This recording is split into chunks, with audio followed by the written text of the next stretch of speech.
Hello friends, welcome back to our new video. आज हम लोग अपने टॉपिक से थोड़ा हट के डिस्कशन करने वाले हैं टैरिफ। तो सबसे पहले समझते हैं व्हाट इज़ टैरिफ। टैरिफ है क्या?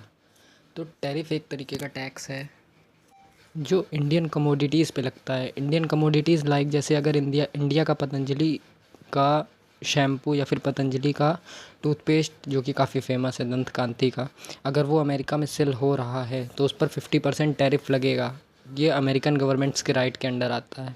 50% टैरिफ लगने का ये मतलब है कि अगर वो प्रोडक्ट 100 रुपीज़ का है तो वहाँ पर अमेरिका में वो 150 का बिकेगा। इससे इंडिया को क्या नुकसान होगा कि इंडिया के प्रोडक्ट अमेरिकन मार्केट को उतना ईज़िली एक्सप्लोर नहीं कर पाएंगे जितना ईज़िली अभी कर रहे हैं। पॉकेट इससे अमेरिका को भी इफ़ेक्ट पड़ेगा, अमेरिका को बल्कि ज़्यादा इफ़ेक्ट पड़ेगा, क्योंकि जो लोग अमेरिका में दंत कांति प्रेफर करते हैं उनके लिए कितना काफ़ी पहले से ज़्यादा डिफ़िकल्ट हो गया कि जो चीज़ 100 में मिल रही थी वो अब 150 में मिलेगी। Not only for India, tariff काफ़ी सारी कंट्रीज़ में वो किया है उन्होंने। और अमेरिका की अगर पॉपुलेशन स्ट्रक्चर की बात करें तो 2 करोड़ के आसपास इंडियंस रहते हैं अमेरिका में, तो इससे ज़्यादा इफ़ेक्ट अमेरिका को पड़ने वाला है और उन्हें यह भी पता है कि इससे ज़्यादा इफ़ेक्ट उन्हें ही पड़ेगा। बट फिर भी वो अपने ईगो को सेटिस्फाई करने के लिए उन्होंने ये पॉलिसी रखी। खैर, उस पर ना जाते हुए हम लोग अगर थोड़ी सी बात करें यहाँ पर कि टैरिफ और क्या है, टैरिफ से क्या इफ़ेक्ट आएंगे दुनिया में। जब टैरिफ का रेट बढ़ेगा तो इंडिया पे प्रेशर बढ़ेगा। जैसे कि अगर 100 रुपये का प्रोडक्ट है 150 में बिकेगा तो उसकी सेल्स अपने आप डाउन होगी अमेरिका से। और अमेरिका के सब्सिडरी अलायंस में है नाटो कंट्रीज़, तो सारे विदेशी जितने भी बड़े बड़े देश हैं जैसे फ्रांस, जर्मनी, इन सब में सेल्स डाउन होगी। और इन सब में सेल्स डाउन होने का मतलब है इकोनॉमी क्रैश होना इंडिया की। ये अमेरिका के पॉइंट ऑफ व्यू से मैं बता रहा हूँ कि क्यों उन्होंने टैरिफ इंडिया पे इम्पोज़ किया। नॉट ओनली इंडिया, अभी चाइना की भी बात करेंगे, थोड़ा थोड़ा टाइम में सबकी बात करेंगे। तो इसका ये नुकसान हुआ इंडिया को कि जैसे कि कुछ प्रोडक्ट ऐसे हैं जो इंडिया से ज़्यादा बाहर बिकते हैं, लेकिन वो कंपनियां इंडिया से ही ऑपरेट होती हैं, मेनली इंडिया से ही ओरिजिनेट हुई हैं, इंडिया से ही ऑपरेट हुई हैं, लेकिन उनका प्रोडक्ट बाहर ज़्यादा अच्छा हिट कर गया, नॉट यहाँ पर हिट नहीं किया। जैसे अगर एक एग्ज़ाम्पल ने, अभी हम लोगों ने टूथपेस्ट की ही बात करी तो टूथपेस्ट की ही बात करते हैं। दंत कांति का अगर हम लोग एग्ज़ाम्पल लें तो भाई उसके प्रोडक्ट बाहर बहुत ज़्यादा अच्छे से बिकते हैं। अमेरिकन कंट्री, यूरोपियन कंट्रीज़ में भी काफ़ी अच्छे से प्रोडक्ट बिकते हैं। लेकिन जब उसकी कॉस्ट बढ़ा दी गई तो अब नॉर्मल पर्सन की जिसकी इनकम 10,000 है उसको वो चीज़ अगर 100 में मिल रही है तो वो स्विच करने की सोचेगा ना कि भाई 150 की चीज़ क्यों लेना अगर हम 100 में इसका सब्सटीट्यूट कोई प्रोडक्ट ले सकते हैं। तो इससे इंडिया के पास जो एक्सपोर्ट में जो पैसा आ रहा था, ये तो टूथपेस्ट तो एक बहुत ही छोटी कैटेगरी है, और भी काफ़ी सारी इस कैटेगरी हैं जहाँ पर इंडियंस डील करते हैं। इंडिया ऐसा कर नहीं सकता, क्यों? क्योंकि आईटी सेक्टर में जैसे माइक्रोसॉफ्ट वगैरह ये बड़ी बड़ी कंपनियां हैं, अगर ये इंडिया से चली गई तो एक इंफ्रास्ट्रक्चर बिगड़ जाएगा। तो इंडिया को ये चीज़ बहुत ही अच्छे से पता है, बस इसी चीज़ का अमेरिका यूज़ कर रहा है। अब बात करते हैं कि अमेरिका के सामने ऐसी क्या सिचुएशंस आ गई जो उसको टैरिफ वाली पॉलिसी इम्पोज करनी पड़ी। तो थोड़ी सी जियोपॉलिटिक्स यहाँ पे डिस्कस करनी पड़ेगी। रसिया यूक्रेन के वॉर के बाद अमेरिका ने कोशिश करी प्रेशर बनाने की, इंडिया को प्रेशराइज करने की, बट इंडिया प्रेशराइज हुआ नहीं, क्योंकि इंडिया की फॉरेन पॉलिसी अलग तरीके से ट्रीट करती है, अलग तरीके से चीज़ों को डील करती है। तो इससे बुरा किसको लगा? अमेरिका को, कि उन्होंने कोई बात कही और इंडिया ने नहीं मानी। इंडिया एक फास्टेस्ट ग्रोइंग कंट्री है और इंडिया ने बात क्यों नहीं मानी?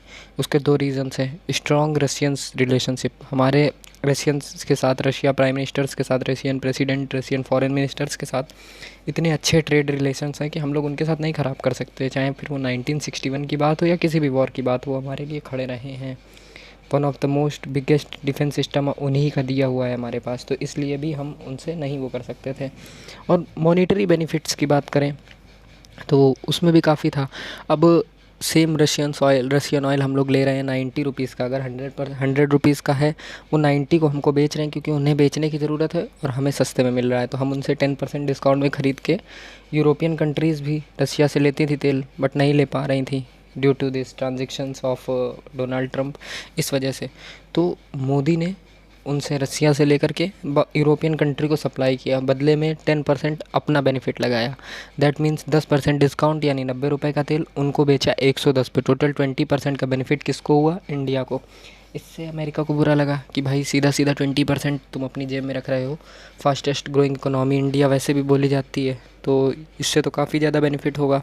तो अमेरिका ने इसलिए उनको मना किया कि आप इस रेट में, मतलब उनको ये था कि इंडिया आगे ना बढ़ पाए, केवल उनका ये सोचना था। और इंडियंस अपनी फॉरेन पॉलिसी को लेके बिल्कुल क्लियर थे कि हमें जिस समय पे जो सही लगेगा हम वो करेंगे। हम ना अमेरिका के हिसाब से 100% चल पाएंगे, ना रशिया के हिसाब से 100% चल पाएंगे। इसके बाद अमेरिका ने बहुत तरह तरह की कोशिशें करी, बात करी, मीटिंग्स हुई, मल्टी डायमेंशनल मीटिंग्स हुई, टू वे टॉक हुई, बट कोई उसका बेनिफिट नहीं निकला, क्योंकि इंडिया अपनी फॉरेन पॉलिसीज़ को लेके बिल्कुल क्लियर है। मैं छोटा स्टर्म यहाँ यूज़ करूँगा, अमेरिका हर वॉर में एक्ट करता है बड़ी अम्मा की तरीके। बड़ी अम्मा एक नाम है जो KGF मूवी में भी सुना होगा। ये मतलब ये अपने आप को इस तरीके से दिखाएगा कि कोई भी देश कहीं भी लड़ेगा, लेकिन अगर हम खड़े हैं तो हम लड़ने नहीं देंगे। ये काफ़ी रॉन्ग, इंडिया इस चीज़ को बहुत अच्छे से जानता है। अमेरिका तो हमेशा से ही #गद्दार ही रहा है। सॉरी अगर किसी को बुरा लगा हो तो। अब यहाँ पे थोड़ी सी दूसरी कंट्रीज़ की बात करें तो ब्राज़ील पे 50% टैक्स क्यों लगा? क्योंकि जितनी भी उनकी जियो समिट हुई उसमें ब्राज़ील ने अपना जो रुख था वो न्यूट्रल रखा कि हम किसी के साथ नहीं हैं, इसलिए उन पर भी टैक्स लगा। बाकी कंट्रीज़ पर भी टैक्सेस लगे, बट उन पे एक नॉर्मल अमाउंट, मतलब जितना वो लोग बियर कर सकते थे एक तरीके से, वो भी कम नहीं था। लेकिन फिर भी मेक्सिको की बात करें 20% टैक्स, चाइना 30% से अब तो शायद चाइना में 50 या 100% भी हो गया है। और ये नहीं जानते कि वर्ल्ड की 40% से 45% के बीच की पॉपुलेशन वर्ल्ड की इंडिया और चाइना, रशिया, ये 3 कंट्रीज़ मिल के होल्ड करते हैं, जो कि इधर हैं। ब्रिक्स का मतलब ये मत समझिए कि केवल 5 कंट्री हैं, अब इसके साथ काफ़ी सारी नई नई कंट्रीज़ भी जुड़ रही हैं। और अगर इसके आगे की बात करें तो पहले 25% टैरिफ लगाया गया, फिर इंडिया ने इसको कोई वो नहीं दिया, कोई मतलब सीरियसली नहीं लिया, तो 50% लगाया। इंडिया फिर भी इसको सीरियसली ना लेके अभी जैसा कि पता ही है 3 बिगेस्ट कंट्रीज़ की मीटिंग हुई थी, चाइना, रशिया और इंडिया आए। उसमें बाकी भी सारे कंट्रीज़ थे, लेकिन मेजरली इन्हीं 3 की बात हो रही है, क्योंकि इन तीनों ने अपना रुख बिल्कुल क्लियर कर दिया है कि हम ये हैं और इस पॉलिसीज़ में चलेंगे। अगर आपको दिक्कत है तो आप जो करते बने कर लीजिए। और ट्रंप को भी ये बात बहुत अच्छे से पता है कि ये कुछ नहीं कर पाएंगे, क्योंकि वर्ल्ड की 32 से 38% तक GDP यही 3 कंट्रीज़ होल्ड करती हैं।